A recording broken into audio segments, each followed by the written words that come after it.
Bonjour bien-aimés et bienvenue à cette nouvelle édition du Salon de Croissance. À la dernière édition, nous avons parlé des obstacles à votre vision. Les obstacles à votre vision. Quand nous regardons à 2 Corinthiens chapitre 2 verset 14, l'apôtre dit « Grâce soit rendue à Dieu qui nous fait toujours triompher en Christ et qui répand par nous en tout lieu l'odeur de sa connaissance. » Nous comprenons ici qu'on peut triompher. Nous sommes appelés à vivre une vie de triomphe. Et on peut également triompher de nos obstacles. C'est pourquoi aujourd'hui nous parlons de triompher de vos obstacles. Et comme d'habitude, nous avons nos deux éminents hommes de Dieu, Pasteur Patrick, Pasteur Valérie. Bienvenue, hommes de Dieu. Merci, Pasteur Julien. Sans plus tarder, je vais passer la parole à Pasteur Valérie pour nous conduire dans la prière. Prions le Seigneur. Père vivant et glorieux, c'est avec action de grâce que ton Église est rassemblée en ce lieu au travers de nos différentes présences. Et notre désir, c'est que tu règnes toi-même. Selon que tu dis que là où nous sommes à 2 ou à 3, en ton nom tu es présent. Merci d'établir ton règne au travers de nous conduire pendant ce moment, de nous instruire dans la connaissance de tes principes, de ta pensée, au nom de Jésus-Christ. Amen. Amen. Amen. Nous parlons aujourd'hui de triompher de vos obstacles. Je me tourne vers le pasteur Patrick et je vais demander au pasteur Patrick quelles sont les stratégies que nous pouvons utiliser pour triompher de nos obstacles. Merci déjà, Pasteur Julio, pour cette première question qui nous introduit dans la série de réponses que nous sommes appelés à apporter aux bien-aimés qui nous écoutent sur triompher des obstacles. Et j'aimerais d'abord rassurer tous ceux qui nous reçoivent de ce que triompher des obstacles, ce n'est pas une utopie, ce n'est pas un rêve, c'est une réalité. Il est possible de vaincre les obstacles qui se dressent sur notre chemin. Et pendant cette édition, nous allons leur proposer au moins 4 pistes pour triompher des obstacles. Et ici, il est question pour nous de leur dire qu'on peut vaincre les obstacles en les contournant, en les renversant, en attendant, et enfin, Pasteur Julio, en utilisant ces obstacles comme un tremplin. Waouh, c'est merveilleux. Donc, en les contournant, en les renversant, en attendant, en utilisant les obstacles comme des tremplins. Maintenant, Pasteur Patrick, en quoi consiste triompher les obstacles en les contournant? Triompher des obstacles en les contournant. Il y a une image que Jésus-Christ a utilisée dans Matthieu 10, verset 16, quand il envoie les disciples en mission. Il leur dit, je vous envoie comme des brebis au milieu des loups. Il leur dit, soyez prudents comme des serpents. Je vais utiliser ici l'image du serpent pour qu'on comprenne très bien ce que ça veut dire contourner un obstacle. Le serpent, très souvent, lorsqu'il est devant un obstacle, il ne cherche pas à affronter l'obstacle parce qu'il ne connaît pas la nature de l'obstacle. Il peut être écrasé par l'obstacle. Qu'est-ce qu'il fait? Le serpent va laisser l'obstacle et va plutôt opter pour le contournement. Donc quand Jésus dit « soyez prudents comme des serpents », il nous dit que devant certains freins, devant certains blocages que nous pouvons rencontrer dans nos vies, au lieu peut-être de jouer à l'homme fort qui peut se lever contre ce qui se dresse en face de nous, il est sage de contourner l'obstacle. Et j'aimerais ici signaler que contourner l'obstacle, ce n'est pas faire preuve de lâcheté ou de faiblesse. Il y a un exemple dans Néhémie chapitre 6, lorsque Sanballat et Tobija ont envoyé appeler Néhémie. Or la Bible précise très bien, dès les versets 1 et 2, que Sanballat et Tobija avaient projeté faire quelque chose de pas du tout bien à la personne de Néhémie. Et Néhémie savait cela. Néhémie qui en Néhémie 4 avait compté sur le secours de Dieu et Dieu est véritablement intervenu pour le libérer, pouvait dire je vais aller vers eux. Le Seigneur va me... Je sens qui j'ai cru, j'irai vers eux. Et ce serait une bataille vaine et il serait même mort pour rien. Mais qu'est-ce qu'il a fait? Il leur a dit, l'ouvrage est considérable, je n'ai pas de temps. Voilà un peu une réponse de Néhémie qui est en quelque sorte un moyen de contourner l'obstacle. Il peut me faire comprendre à l'ennemi que je connais le piège que vous me tendez. Voilà. Je ne viendrai pas. Il a dit non, l'ouvrage est considérable. L'ouvrage est considérable. C'est un moyen de contournement qu'il a utilisé. Et c'est pourquoi nous voulons encourager les uns et les autres à savoir que devant certains défis, devant certains blocages, devant certaines barrières, au lieu de cogner pour rien, hein, Pasteur Julio, au lieu d'affronter et d'engager certaines vaines batailles, il est sage de contourner purement et simplement. En dépendant au Saint-Esprit, il va nous communiquer les voies de contournement. Alléluia. Donc nous comprenons ici qu'il y a des obstacles, certains obstacles pour vous écraser, si vous cherchez à affronter. Il faut contourner certains obstacles. C'est merveilleux, Pasteur Patrick. Pasteur Julio, si je peux dire quelque chose, là, en allant dans le même sens que le Pasteur Patrick, c'est que 1 Corinthiens 10, verset 13, nous dit que Dieu ne permet pas que nous soyons éprouvés au-delà de nos forces. Mais qu'à chaque fois que la tentation, je prends la tentation dans le sens de l'obstacle, que chaque fois que la tentation est survenue, Dieu prépare le moyen de s'en sortir. Ça veut dire que chaque fois qu'il y a un obstacle, je dois savoir qu'il y a une porte de sortie. Tout à fait. Si c'est fermé ici, comme le pasteur disait tout à l'heure, au lieu d'entrer dans une bataille que Dieu ne me recommande pas, il est bien de vérifier si juste à côté, il n'y a pas une voie de contournement. Et regardez, merci Pasteur Valérie pour davantage appuyer ce que nous sommes en train de dire. Jésus, notre Seigneur, il y a eu des scènes où Jésus était face à ses ennemis qui voulaient mettre la main sur lui. Mais il n'a pas peut-être voulu utiliser le pouvoir qu'il avait pour les évincer ou bien pour les éclabousser. Mais qu'est-ce qu'il a fait? On dit qu'il y a eu des opportunités, des moments où Jésus-Christ a fui au milieu de la foule. Ça aussi, c'est un moyen de contournement. Vous n'êtes pas obligé de tout affronter dans votre vie. Il y a des circonstances où Dieu voudrait, ce serait même sa volonté que vous contourniez. Sinon, Jésus-Christ aurait été peut-être bête en disant aux disciples d'être prudents comme des serpents. Donc cette parole reste d'actualité. Nous devons être prudents et savoir contourner quand Dieu veut que nous contournions. Alléluia, gloire à Jésus. Et on a aussi également parlé, vous avez énuméré tout à l'heure, second élément, renverser l'obstacle. Je me trouve le pasteur Valérie.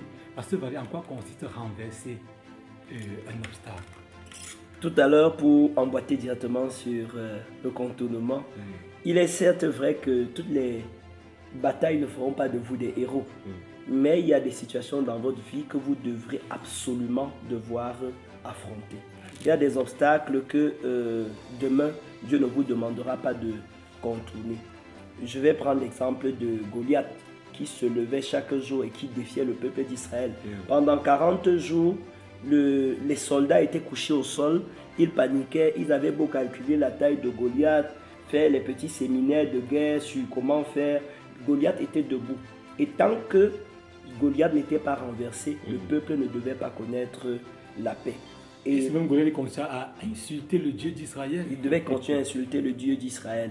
Et aussi sur le chemin de Canaan, nous savons que Dieu a fait qu'Israël contourne. Parce que le chemin que Israël a pris était un chemin plus long. Mais Dieu a fait contourner parce que le Seigneur disait qu'il n'était pas prêt à affronter certains ennemis. Mais dès qu'ils sont arrivés en terre de Canaan, les fils d'Anak qui étaient là, il fallait les combattre. Israël a manqué de foi pour combattre les fils d'Anak. Mais 40 ans plus tard, les fils d'Anak étaient toujours là, bien debout, et ils occupaient l'héritage d'Israël. Nous voulons que les auditeurs et les spectateurs qui nous regardent comprennent que, un peu comme pour le cas de Canaan, quand Satan sait où se trouve votre Canaan, des fils d'Anak, il enverra des fils d'Anak vous dévancer là-bas. Et vous devez les affronter et les vaincre cette fois-là. Donc, en termes d'obstacles, il faut aller devant Dieu pour recevoir la force et l'onction, parce que la Bible dit que la graisse fait éclater le joug. Il faut recevoir de Dieu une force, une puissance particulière pour pouvoir affronter certains obstacles et les renverser. On parlait l'autre jour des obstacles liés à nous, des obstacles liés à l'environnement, des obstacles liés à ceux qui sont autour de nous. Et je l'ai dit que, notamment les obstacles intérieurs, les batailles intérieures sont des batailles qu'il faut toujours remporter. Vous ne pouvez pas contourner les éléments où Dieu veut travailler votre caractère. Dans votre personnalité, quand vous avez des habitudes qui deviennent des obstacles pour l'atteinte de la vision de Dieu pour votre vie, vous devez avoir le courage d'affronter ces traits de votre caractère. Les renverser. Permettre au Saint-Esprit de travailler ces éléments de votre personnalité. Quand je pense que beaucoup sont à jouer et à remettre à plus tard, à procrastiner par rapport à des éléments de leur caractère, alors que Dieu attend qu'ils surmontent, qu'ils renversent ces éléments-là. Et eux, ils sont en train de jouer. Pour moi, c'est terrible. C'est terrible de l'imaginer.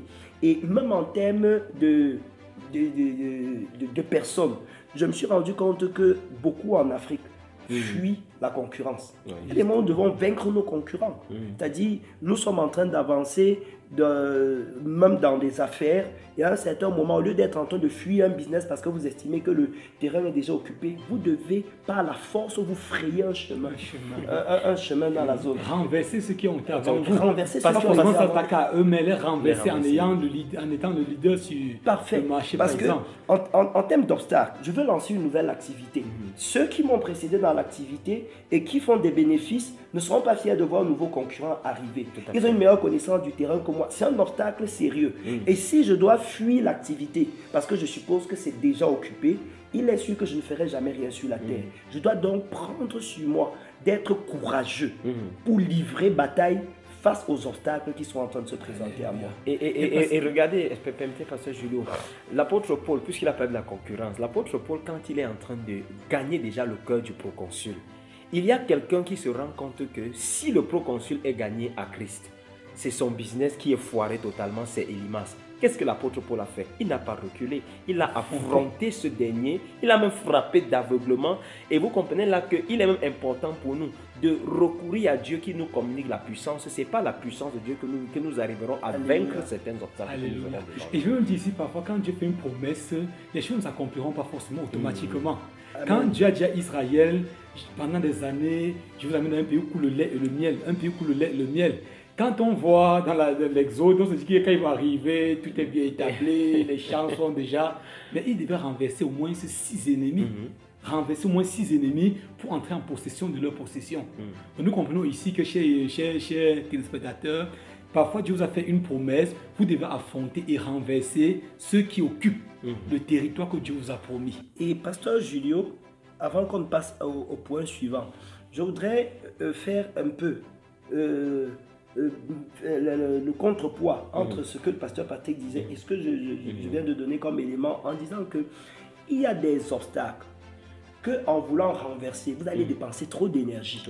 Et il faut simplement contourner. Parfois, vous n'êtes pas à la taille de l'obstacle.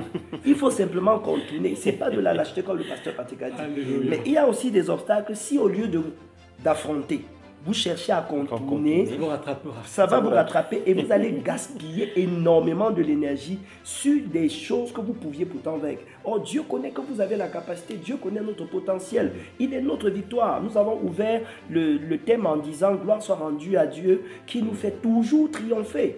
Ça veut dire que le chrétien, un enfant de Dieu, ne doit en rien avoir peur des batailles. Il doit comprendre que je contourne parce que Dieu me dit de contourner. Et disons en passant ici que toute bataille que nous ne remportons pas sera transmise à la génération qui suit. Alléluia. Certains pays sont encore pauvres parce que les aïeux, ceux qui nous ont les pères fondateurs des nations n'ont pas remporté certaines batailles. Tout à fait. Leurs enfants sont obligés de livrer ces batailles aujourd'hui. Si nous faisons certaines batailles, nos enfants les livreront à notre place. Alléluia. Gloire à Dieu. Maintenant, parlons, pasteur Patrick, d'attendre. Comment attendre face à l'obstacle? Attendre devant un obstacle. Ouais, de temps en temps, nous allons revenir aux éléments qui nous ont précédés. Attendre, c'est lié en fait. Parce que les éléments s'imbriquent, les éléments sont liés. Attendre n'est pas aussi un signe de lâcheté. Mais dans l'attente, nous laissons l'opportunité à Dieu d'intervenir. Parce qu'il y a des obstacles qui se dressent sur notre chemin qui ne peuvent être renversés que par le Seigneur seul. Jésus-Christ, quand il est né, Hérode a entendu qu'il y a un roi qui venait. Il a tout mis en œuvre pour que ce roi ne grandisse jamais. Pour attendre, qu'est-ce que Joseph et Marie ont fait? Ils ont fui, ils sont allés en Égypte. Le temps pour le Seigneur de s'occuper de Hérode qui était un obstacle à la destinée de Jésus. Il y a dans l'attente également, vous permettez au Seigneur d'intervenir. Lorsque les enfants d'Israël devaient traverser la mer, derrière eux, il y avait l'Égypte. Vous souvenez? Derrière eux, il y avait l'Égypte, il y avait Pharaon et son armée, et devant eux, il y avait la mer Rouge. Tous étaient remplis de peur et de panique. Qu'est-ce qu'il fallait faire? Abandonner, se jeter dans la mer. Mais voici ce que Moïse conseille au peuple. Je préfère lire le texte. Exode chapitre 14, verset. Moïse répondit au peuple: ne craignez rien, restez en place et regardez la délivrance que l'Éternel va vous accorder en ce jour. Car les Égyptiens que vous voyez aujourd'hui, vous ne les verrez plus jamais. Voilà un cas d'attente. L'attente. Il dit: attendez, restez sur place et vous verrez ce que Dieu fera pour vous. L'attente vous permet aussi de contempler, de célébrer la grandeur de Dieu. Alléluia. Parce que dans l'attente, Dieu vous démontre sa toute puissance. Dans l'attente, vous préparez, Dieu est en train de préparer un témoignage que vous rendrez. Tout à l'heure, vous avez parlé des générations futures. Les générations futures sauront et comprendront que voici comment nos prédécesseurs se sont comportés. Et ce sera un modèle que vous avez transmis à ceux qui viendront. Dans l'attente également, vous laissez le temps dévoiler les faiblesses et les ruses de vos ennemis. Alléluia. Parce que le temps permet de connaître parfois même quelle était la nature réelle de l'obstacle qui était en face de vous. Parfois dans la précipitation, vous pouvez vous lancer et être vaincu. Pourtant, en attendant, le Seigneur vous permet même de connaître. Tout à l'heure, Pasteur Valérie a cité le cas de Goliath. David est venu, il ne s'est pas lancé directement. Amen. Il a pris du temps d'observer. renseigné. Il s'est renseigné. Mais qui est cet incirconcis? Vous voyez tout le temps qu'il a fait. Il a pris du temps, il ne s'est pas lancé C'est directement. comme Fabi m'a renversé cet homme-là. Qu'est-ce Oui. qu'il aura? Qu'est-ce qu'il aura? Il ne combat pas pour Voilà. rien. Et vous voyez qu'en attendant, il a renversé Goliath et regardez ce que ça a fait de lui plus tard. Épouser la fille du roi, c'était un honneur pour Alléluia. quiconque en ce moment-là. Je vais prendre un exemple à votre suite.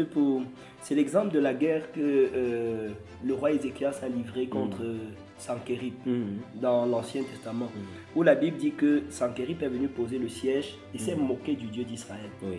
Et pendant des jours, il insultait, il narguait le roi et la famine était accrue à l'intérieur. Et qu'est-ce que le roi a fait? Le roi est allé déposer sa plainte contre Dieu, entre guillemets, chez le prophète Ésaïe. Et le prophète Ésaïe, après avoir déclaré des paroles prophétiques, a annoncé le jugement qui devait tomber sur Sanchérib. Ézéchias n'a livré aucune bataille, mais la Bible dit que le lendemain, la peste a frappé l'armée de Sanchérib. Et Sanchérib a perdu en une seule journée 120 000 soldats. C'était une bataille que Dieu lui-même a livrée. Alléluia. Dans le temps, Dieu s'est occupé de l'ennemi. Si Ézéchias s'était emporté et s'était dit non, il me faut à tout prix faire quelque chose, je ne suis pas sûr qu'il aurait pu remporter la bataille. Et quelques jours après, on est venu annoncer à Sanchérib qu'il y avait une armée qui s'était approchée de son pays. Il était obligé de se déplacer pour partir. Donc, il y a des situations que Dieu utilisera le temps, même pour qu'une loi gouvernementale vienne vous donner raison. Tout à fait. Il y aura des situations où le temps va permettre à Dieu de faire même mourir quelqu'un qui vous faisait obstacle. C'est-à-dire, pendant que vous êtes Le temps révélera même qui vous êtes. qui vous êtes réellement, votre vraie personnalité. Et disons passant, parfois Dieu permet, Dieu laisse le temps passer pour même bâtir notre personne, bâtir notre caractère et nous révéler au monde. Prenons un homme comme Joseph. Joseph a fait au moins 7 ans en prison, injustement accusé pour se donner la mort. Dit que la vie n'a pas de sang, ou bien se lamenter tout le temps. Il a attendu calmement. Il est sorti de la prison pour la primature. Effectivement, parce que je veux dire donc que l'attente est une préparation. Pas une attente passive. Pas une attente passive, c'est une préparation. Et pendant que vous attendez, il n'est pas question de parler comme certains.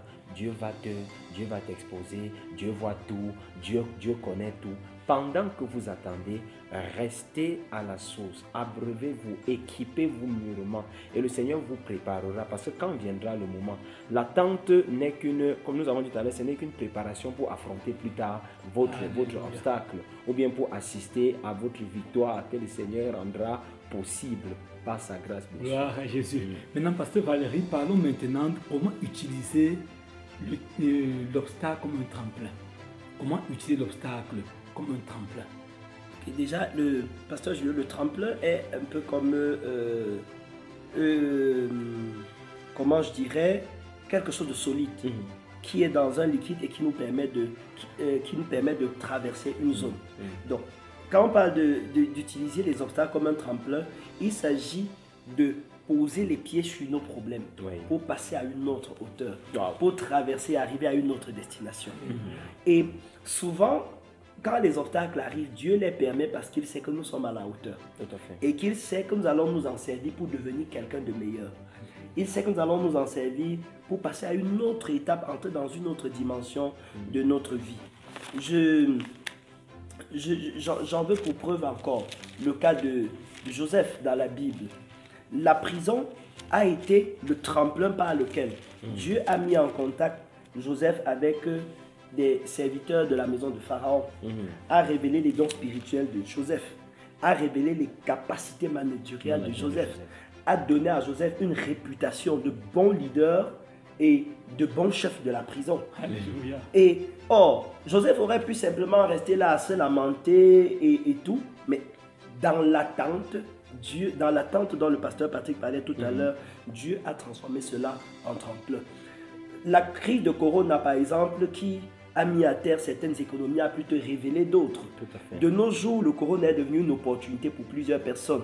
Les métiers à distance qui n'étaient pas considérés aujourd'hui sont plutôt, Corona est devenu un tremplin pour ceux qui travaillent, qui font les métiers à distance, aujourd'hui de faire valoir leur talent. Et donc, quand une difficulté se présente, au lieu de voir une malédiction, une complication, il est bien de se demander en quoi est-ce que ça peut m'aider pour atteindre mes objectifs. Et parfois, la Bible dit plus loin, tout ce concourt bien de ceux qui aiment Dieu. Amen. Parfois, Dieu permet des difficultés, nous ne devons pas nous lamenter, parce que derrière la difficulté, Dieu nous réserve quelque chose. Prenons comme David dans la Bible. David, pendant toutes les années de persécution, de poursuite par Saül, David avait commencé à régner sur les voyous. Comme il y a un Samuel, et son rejet est devenu un tremplin. Un tremplin. Dieu a pris les gens du village, ceux qui étaient abattus, déprimés, les voyous, les chômeurs. Il a commencé par régner sur moins 400 hommes. Il a régné sur eux. Et c'est là qu'il a eu le caractère du futur roi qui devait être. Donc je pense que nous ne devons pas nous lamenter, pleurnicher, nous culpabiliser, nous donner la mort devant les obstacles. On va se servir des obstacles comme tremplin. Pour entrer dans notre destinée. Tout à fait. Et il y a un exemple formidable, c'est l'exemple de Daniel, qui était à Babylone. Et dans Daniel 6, on nous parle de Daniel déjà sous les rois perses. Daniel a fait face à une adversité. C'était, on peut dire, ses collègues, satrapes comme lui, qui ont comploté dans la seule intention de le renverser. Mais ça n'a pas été pour lui un frein, mais plutôt une opportunité d'abord pour renforcer sa communion avec le Seigneur.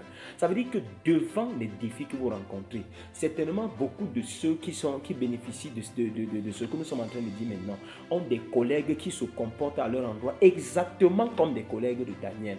Même sur le plan du ministère, vous avez des collègues, des pasteurs, des apôtres, collaborateurs qui se comportent exactement comme les collègues de Daniel. Au lieu de vous lamenter, comme vous le disiez, pasteur Julio, ça doit vous permettre plutôt de davantage chercher la face de Dieu.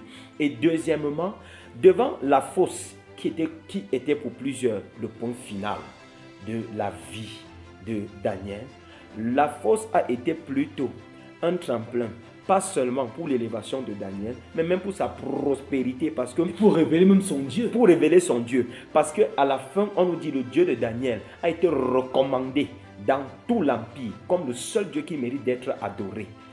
Deuxièmement, Daniel lui-même, on dit qu'il a prospéré sous 3 rois au moins.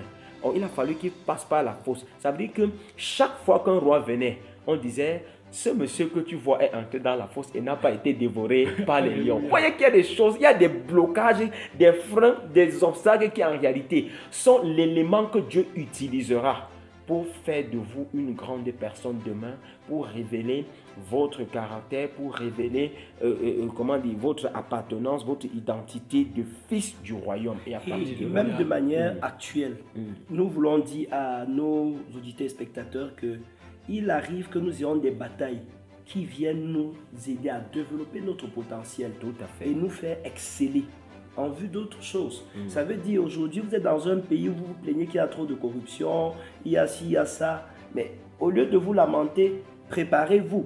Travaillez. En travaillant de manière conséquente, demain, ça va vous faire réussir et vous allez vous rendre compte que vous avez dû vous surpasser. Tout à fait. Vous avez dû vous surpasser et cela vous sera bénéfique dans le futur. Vous êtes en train de vouloir lancer une nouvelle gamme de produits, si vous permettez que je revienne toujours un peu dans les exemples commerciaux. Vous êtes en train de vouloir lancer une nouvelle gamme de produits et vous vous trouvez dans l'adversité. Au lieu de jeter l'éponge, supposez que vous devez travailler un meilleur packaging, vous devez travailler une meilleure communication autour de votre projet. À partir de cet instant, les calomnies de vos concurrents, les oppositions qu'il y a tout autour de vous deviennent des stimulants qui vous permettent de passer à une autre étape et d'être meilleur dans ce que vous êtes en train d'entreprendre de faire. Alléluia, alléluia, c'est merveilleux. Nous comprenons très clairement, chers téléspectateurs, que nous pouvons triompher de tous nos obstacles. Votre attitude devant l'obstacle détermine votre attitude dans la vie. Amen. Vous devez affronter vos obstacles. Vous devez vaincre vos obstacles, comme on l'a dit tout à l'heure. Il y a des difficultés qui sont jonchées, dressées sur le chemin de notre destinée. Si nous comportons comme les enfants d'Israël, les espions de Jéricho, qui ont dit, nous sommes comme des sauterelles devant eux, nous risquons de tourner sur place toute une vie, comme la chaise du coiffeur. Nous risquons de tourner sur place, tourner sur place. Donc nous devons faire, comme on l'a dit tout à l'heure, les pasteurs, soit contourner l'obstacle, secondement, renverser l'obstacle, attendre ou utiliser l'obstacle comme un tremplin. Bien-aimés, chers auditeurs, chers téléspectateurs, affrontez vos obstacles. Vous êtes plus que vainqueurs en Jésus-Christ. Aucune situation ne vous est survenue qui soit au-dessus de vos forces. Chaque situation que Dieu permet, c'est une opportunité de formation, de propulsion, d'élévation. Chaque chose que Dieu permet, il n'y a pas de fatalité. Affrontez vos obstacles et vous triompherez. Que le Seigneur vous bénisse abondamment. Merci encore, homme de Dieu. Merci pour tous vos enseignements. Soyez richement bénis. Amen.